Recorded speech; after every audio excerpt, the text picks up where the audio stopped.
Today is Fan Appreciation Day on the Smoking Tire. Now, Tom thinks that if we release all these balloons out of the back of this Outback from the highest point we can find in LA, someone's going to find one, it's going to have my business card on it, and they're going to call me up, and I'm going to give them away a t-shirt. What are the odds that someone actually finds a balloon in LA? You got 5 balloons. So maybe... Alright, I'm so convinced this isn't going to work. I'll tell you what, this balloon with the heart on it, I will put a little extra something on it. Tell you what, if any of you guys find this white balloon, I will attach, in addition to the t-shirt, I'll give you guys a date with my girlfriend. How about that? So I'm gonna write, Tracy, date. So if you find this balloon, I'll give you a date with my girlfriend. We got plenty of space in the back of the Outback here, so getting all these balloons in really shouldn't be a problem. Oh, Jesus. Oh, almost.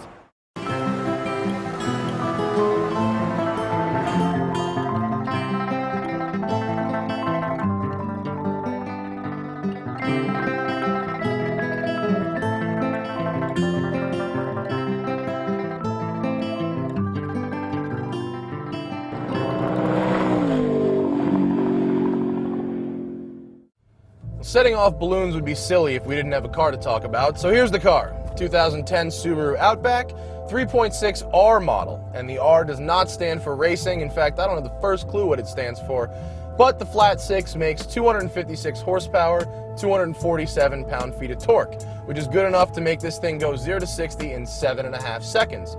Not bad, but certainly not sports car numbers. It's important when you're driving a car like this to kind of manage your expectations. For instance, if I get in this car expecting it to be sporty because it's the top of the line trim, I will find myself sorely mistaken. The car is set up to do the kind of driving that an outdoorsy person would do in a place with snow, maybe some dirt, and some potholes. And what that means is the suspension is nice and squishy. Lots of body roll in the corners, but this thing absorbs bumps like no road car I've ever driven. The Outback has grown significantly in size for the 2010 year, and although it looks like a big, almost crossover from the outside, what that means is you get a lot more space on the inside. Front and rear headroom and legroom are superior, as is the gigantic amount of trunk space you have in this thing. It will hold as much as your average SUV, no problem. Originally, Subaru launched the Outback as the world's first sport utility wagon. And what I take that to mean is you can do everything that a sport utility vehicle can do, but without a lot of the headaches of driving around a big truck. And that's really what this car feels like. It feels utilitarian. It's not an enthusiast car. It's a car that's going to help you get your stuff done, no matter what kind of terrain you have to drive over. And as we pull onto this dirt road here, we're going to find out how this thing does once the road gets a little bumpy.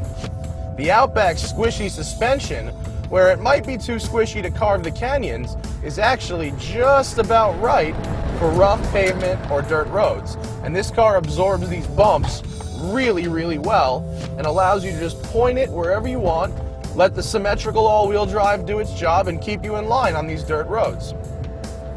Not all is well in the world, unfortunately. There are quite a few things about this car that I really don't like. The biggest glaring fault with this car is its throttle response. Whereas many manufacturers are using throttle-by-wire systems now, Subaru has introduced its new throttle-by-carrier pigeon system, which means if you hit the gas, you let a bird go and maybe the car will decide to accelerate. The car doesn't do anything at all for a full half second after you touch the gas, and then it gives you too much power. It's really, really annoying. The other thing is, the engine, although it pulls this car acceptably, it doesn't really sound very good. You think flat 6, you think Porsche, racing, that kind of stuff? None of that with this car. Honestly, it sounds more like a late 80s American V6 than a Porsche engine. It sounds like there's sand running around in the engine and just makes this harsh kind of noise when you drive. The Outback's starting price of $23,000 is perfectly reasonable considering the car's space and capabilities, really a great value. But our $34,000 test car has all kinds of upgrades that I actually don't think fit the bill. The nav system works, but it's not very intuitive. You have to hit the disclaimer every time you use it, and the iPod interface is terrible. How is it going to recognize that I'm plugging in an iPod and yet not show me track or artist names or any kind of information about the music? It's silly. While the steering wheel and seats are upholstered in nice leather, the top of the dash and all these things are hard plastic, and what really bothers me, listen to this. What really bothers me is the shifter, which makes this horrible noise, and I'll stop and listen. Here we go. Listen to this. Hear that? Even with the soft touch plastics on there, that's still a pretty cheap sounding racket to come from a shifter in a $35,000 car. The last thing I don't like about this car is the useless miles per gallon gauge, which is really just an inverse throttle position gauge. Of course my gas mileage is going to suck when I'm flat out. Show me a number I can actually use. The bottom line on the Outback is this. At a base level, it's a fantastic value. But once you start loading in the options, its value goes out the window really quickly. My advice, buy a base model and get the extra stuff you need yourself. Oh, this is a good spot. Let's launch some balloons.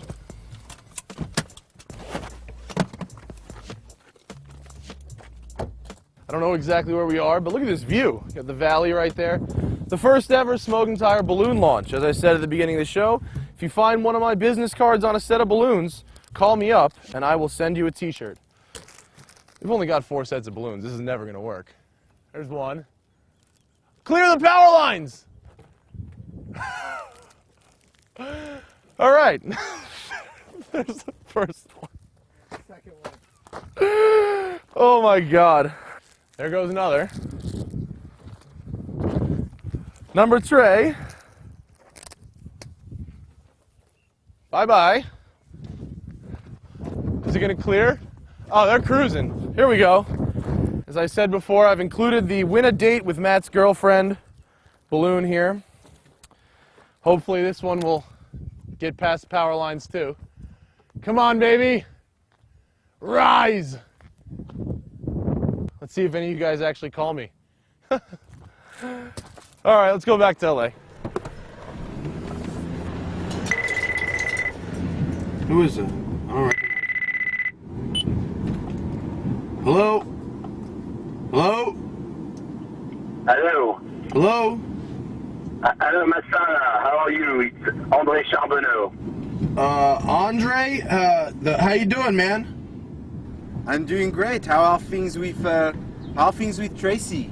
Huh? Oh, Tracy's okay. Why? How are you doing? What's up? No, I just think about the evening we spent together, and we have such a great time, you know. And I just calling to see how your girlfriend is doing. Not fiancée yet, huh? I mean, she's okay. She's doing her thing. Great. So when do I come and collect her, huh? What do you mean? When do I come and collect my prize, which is Your girlfriend, not fiancée, Tracy, huh? What do you mean? I find something that belongs to you that come down from the sky in the shape of a balloon. So it's a collect Tracy date. So I Called to collect the Tracy date, huh? I'm gonna have to call you back on that one, dude. Hello? Ah, he hung up. But I still want to collect Tracy date. And right now, it's time for celebration, huh? I think we have good time, me and Tracy. Alors, Well, I think we have nice time, me and Tracy.